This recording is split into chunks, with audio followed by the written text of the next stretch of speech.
Phone tapping వ్యవహారంలో ముఖ్యమంత్రి ప్రమేయం ఉండదు. ముఖ్యమంత్రికి ఇంటెలిజెన్స్ వాళ్ళు సమాచారం అందిస్తారు. గూఢచారి వ్యవస్థ అనేది నెహ్రూ కాలం నుంచే ఉంది. నెహ్రూ కాలం నుంచి ఇప్పుడు ప్రధానమంత్రి నరేంద్ర మోడీ కూడా ఈ ఫోన్ ట్యాపింగ్ చేస్తున్నాడు. శాంతి భద్రతలు, రాష్ట్ర రక్షణ కోసం ఈ గూఢచారి వ్యవస్థ పనిచేస్తుంది. ప్రతిపక్ష నాయకుల ఫోన్లు ట్యాప్ చేయడం లేదని ముఖ్యమంత్రి చెప్పగలడా? ఫోన్ ట్యాపింగ్ నిజం కాకపోతే అధికారులు ఎందుకు ఇప్పటి వరకు ప్రెస్ మీట్ పెట్టడం లేదు? ఫోన్ ట్యాపింగ్ నిజం కాకపోతే అధికారులు ఎందుకు ఇప్పుడు ప్రెస్ మీట్ పెట్టట్లేదు అంటాడు ఆయన. ఎవరు? కేటీఆర్. ఇప్పుడు ఇది నెహ్రూ కాలం నుంచే ఉందని చెప్తున్నాడండి. అంటే ఇక్కడ నేను చెప్పదలుచుకుంది ఏంటంటే, ఈ వీడియోలో BRS party working president KTR ఏదో ఒకరోజు ముఖ్యమంత్రి కావాలని అనుకుంటున్నాడు ఆయన. కనుక ఆయన ముందు చూపుగా చేస్తున్న పని ఏంటంటే, ఈ ఫోన్ ట్యాపింగ్ అనేది నేరం కాదు అని చెప్పడానికి గాను, సమర్థించుకోవడానికి ఆయన ప్రయత్నిస్తున్నట్టుగా నెహ్రూ జమానా నుంచి జరుగుతున్న మొత్తం వ్యవహారాలను చెప్పడానికి ప్రయత్నించాడు. గూఢచారి వ్యవస్థ నెహ్రూ కాలంలో లేదని ఎవడు చెప్పాడు?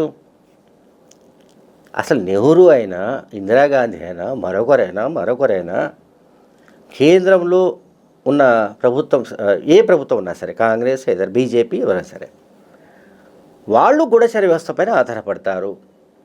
రాష్ట్రాల్లో ఉన్న ప్రభుత్వాలు కూడా గూఢచారి వ్యవస్థ పైన ఆధారపడుతుంది, అంటే ఇంటెలిజెన్స్ వ్యవస్థ. ఇప్పుడు కేటీఆర్ ఈ మాటలకు అర్థం ఏంటి అంటే, రేవంత్ రెడ్డికి కూడా ఫోన్ ట్యాపింగ్ చేయడం లేదా అంటాడు ఆయన. అంటే మేము చేశాము అని చెప్పడానికి ప్రయత్నిస్తున్నాడా? ఫోన్ ట్యాపింగ్ చేస్తే తప్పేందా అని అంటున్నాడా? ఆయన అంటే దేన్ని ఆయన స్ట్రెస్ చేసి చెప్పదలుచుకున్నాడో మనకు అర్థం కావట్లేదు. అంటే ఫోన్ ట్యాపింగ్ మా హయాంలో జరగలేదు అని చెప్పడానికి కేటీఆర్ ప్రయత్నించట్లేదు. చూడండి మీరు, ఆయన మాట్లాడిన మాటల్లో ఫోన్ ట్యాపింగ్ అనేది ఏదైతే చట్ట వ్యతిరేకంగా జరిగిన ఒక పెద్ద భారీ నేరం ఏదైతే ఉందో, అది 2014 నుంచి 2023, మరీ ముఖ్యంగా 2023 అసెంబ్లీ ఎన్నికలకు ముందు జరిగిన తతంగం. ఆల్మోస్ట్ 6-7 వేలకు పైగా ఫోన్లను ట్యాప్ చేసిన విషయం ఆ ఫోన్ ట్యాపింగ్ కేసులో నిందితులైన వాళ్ళు చెప్పారు. ఎవరు చెప్పారు? ఆ కేసు ఇన్వెస్టిగేషన్ చేస్తున్న సిట్ ముందు వాళ్ళు వాంగ్మూలం ఇచ్చారు. అది ప్రభాకర్ రావు కావచ్చు, ప్రణీత్ రావు కావచ్చు, రాధాకృష్ణరావు కావచ్చు, లేకపోతే ఇంకా ఈ కేసులో ముడిపడి ఉన్న నిందితులందరూ చెప్పారు. వేల కొద్దీ ఫోన్లు మేము ట్యాప్ చేశామని చెప్పారు. ఎందుకు ట్యాప్ చేశారు? ఎవరు ఆదేశిస్తే ట్యాప్ చేశారు? ఇంకా ఆ సంగతి బయటకు రాలేదు, రావాల్సి ఉంది. ఇప్పుడు కేటీఆర్ మాట్లాడుతున్నది ఏమిటి? ఎక్కడో నెహ్రూ దాకా వెళ్ళిపోయాడు ఆయన. డైరెక్ట్ నెహ్రూ నుంచి మోడీ దాకా వచ్చాడు, రేవంత్ రెడ్డి దాకా వచ్చాడు ఆయన కేటీఆర్. నరేంద్ర మోడీ ట్యాప్ చేయట్లేదా? ఫోన్లు ట్యాప్ చేయట్లేదా? లేకపోతే రేవంత్ రెడ్డి చేయట్లేదా అంటాడు. ఇప్పుడు రేవంత్ రెడ్డి ఫోన్ ట్యాప్ చేస్తున్నాడా, లేకుంటే ప్రభుత్వంలో ఉన్నవాళ్ళు ఎవరు ఫోన్ ట్యాప్ చేస్తున్నారు? అసలు ఫోన్లు ట్యాప్ చేయాల్సిన అవసరం ఏమిటి? దీనికి సంబంధించి చాలా సబ్జెక్ట్ ఉంది. దేశ ఆంతరంగిక భద్రతకు ముప్పుగా భావిస్తున్న మావోయిస్టులు కావచ్చు, లేదా ఇతర శక్తులు ఏవైతే ఉంటాయో టెర్రరిస్టులు కావచ్చు, వాళ్ళ మద్దతుదారులు, వాళ్ళ సపోర్టర్స్, లేకపోతే హూఎవర్, అటువంటి వాళ్ళ కదలికలు, ఆనుపానులు, లేకపోతే వాళ్ళ వ్యవహారాలు, ఆర్థిక లావాదేవీలు, ఇవన్నీ తెలుసుకోవడానికి టెలిగ్రాఫ్ చట్టం ప్రకారం, యాక్ట్ ప్రకారం దానికి ఒక ప్రొసీడింగ్ ఉంది, దానికి ఒక ప్రొసీజర్ ఉంది, అంటే పద్ధతి ఉంది. ఈ బీఆర్ఎస్ జరిగిన ఫోన్ ట్యాపింగ్లో జ్యువెలరీ షాప్స్ వాళ్ళకు కూడా వాళ్ళ ఫోన్లు కూడా ట్యాప్ చేశారు, సినీ హీరోల ఫోన్లు కూడా ట్యాప్ చేశారు, ఎవరు పడితే వాళ్ళ ఫోన్లు ట్యాప్ చేశారు, తమకు ప్రత్యర్థి అనుకున్న వాళ్ళని ఫోన్ ట్యాప్ చేశారు. ఇది కాకుండా పర్మిషన్స్ ఇచ్చిన దానికంటే కూడా, ఫర్ ఎగ్జాంపుల్ పర్మిషన్స్ అంటే ఆ సమయంలో ఉన్న డీజీపీ కానీ, దానికి రివ్యూ కమిటీ ఉంటుంది, డీజీపీ లేకుంటే ఇంటెలిజెన్స్ చీఫ్, అట్లాగే మన హోమ్ సెక్రటరీ, వీళ్ళందరూ జిఏడి సంబంధించిన పొలిటికల్ సెక్రటరీ, ఇటువంటి వాళ్ళది ఒక కమిటీ ఉంటుంది. ఈ కమిటీ ఎప్పటికప్పుడు రివ్యూ చేస్తుంది, ఎవరి ఫోన్లు ట్యాప్ చేస్తున్నారు ఏమిటంటే వీళ్ళు ఒక లిస్ట్ ఇస్తారు, ఎవరు ఇంటెలిజెన్స్ వాళ్ళు.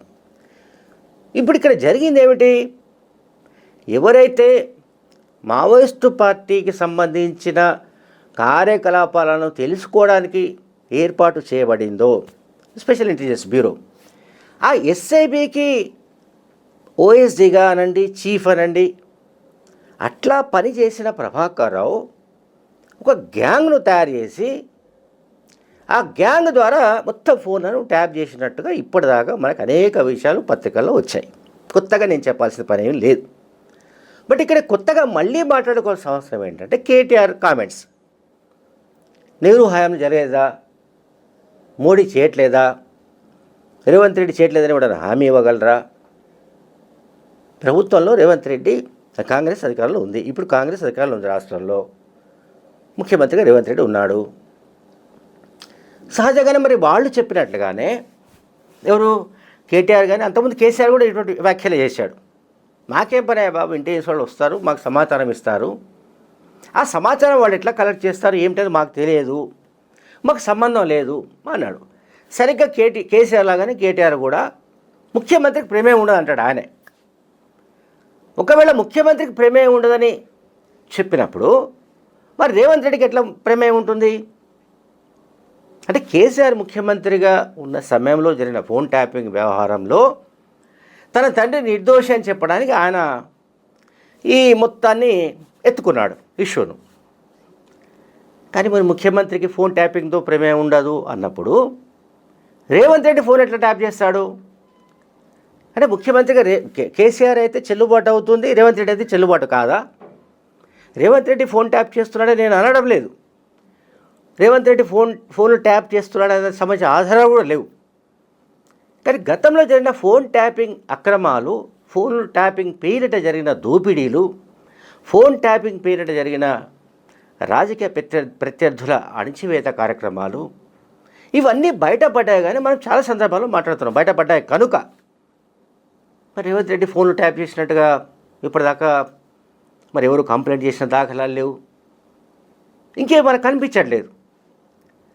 ఇప్పుడు మనకు ఫర్ ఎగ్జాంపుల్ ఒక మన పైలట్ రోహిత్ రెడ్డి, మాజీ ఎమ్మెల్యే, బీఆర్ఎస్ పార్టీకి సంబంధించిన మాజీ MLA pilot Rohit Reddy farm హౌస్లో బీఆర్ఎస్ పార్టీ ఎమ్మెల్యేలను కొనుగోలు చేయడానికి సంబంధించిన, అంటే బీజేపీ పార్టీ బీఆర్ఎస్ ఎమ్మెల్యేలను కొనుగోలు చేయడానికి సంబంధించిన ఒక ప్రాసెస్ జరిగింది, ప్రక్రియ జరిగింది. అసలు ఆ మొత్తం వ్యవహారం తన ఫోన్లు ట్యాప్ చేయడం ద్వారానే బయటకు వచ్చిందని డక్కన్ కిచెన్ అనే ఒక రెస్టారెంట్ యజమాని నందకుమార్ చెప్పాడు. ఎవరికి? సిట్కు చెప్పాడు. నందకుమార్ ఎవరు అంటే బీజేపీ తరపున ఢిల్లీ నుంచి వచ్చిన వాళ్లకు ఈ ఫామ్ హౌస్లో కూర్చున్న బీఆర్ఎస్ ఎమ్మెల్యేలకు మధ్య కోఆర్డినేట్ చేశాడు, కొంత మీడియేషన్ ఏదో చేశాడు. అతను క్లియర్గా చెప్పాడు మొన్న సిట్ ముందు, నా ఫోన్ నంబరు ట్యాప్ చేసిన కారణంగానే నన్ను కూడా అందులో ఇరికించారు, అవి ఈ ఫామ్ హౌస్లో జరిగిన మొత్తం భాగవతం అంతా కూడా ఈ ఫోన్ ట్యాపింగ్ ద్వారానే బయటపడిందని చెప్పాడు. సో ఇప్పుడు కేటీఆర్ మాట్లాడుతున్న దాంట్లో కాంట్రడిక్షన్ ఉంది, వైరుధ్యం ఉంది. ఒకటేమో ఫోన్ ట్యాపింగ్ వ్యవహారానికి ముఖ్యమంత్రికి సంబంధం ఉండదని చెప్తున్నాడు, అట్ ద సేమ్ టైం ముఖ్యమంత్రి రేవంత్ రెడ్డి కూడా ఫోన్ ట్యాపింగ్ చేస్తున్నాడని చెప్తున్నాడు.